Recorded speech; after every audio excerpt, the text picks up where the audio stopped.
today I brought my HTB Easter bun and my tasty cheddar cheese.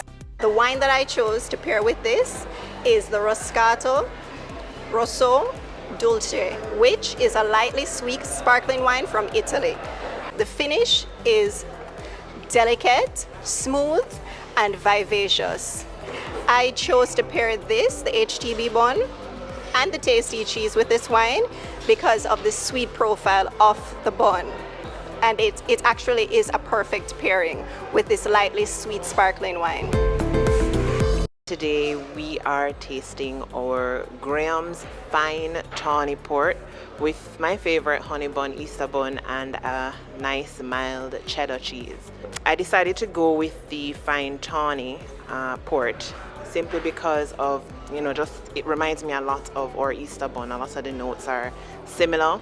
Graham's is a 2-century-old brand, and it's just beautiful port. It's sweet, but not too sweet. The tawny is a little bit more dry than the other ports, and it just complements really well in my opinion. So cheers. Once tasting food with wine, the biggest challenge is always, if the food is sweet, what do you pair with it?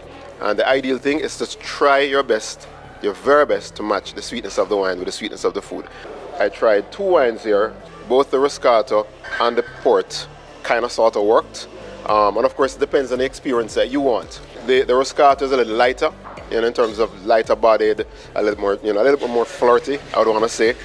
I think the port's a little more serious, is a little more after dinner taste, a kind of sit and contemplative kind of vibe. If you're at home and you're cutting some bun and you want to have something a little bit more than just, your regular coffee or tea with it, after dinner, port. Before dinner, I'll go for Roscato.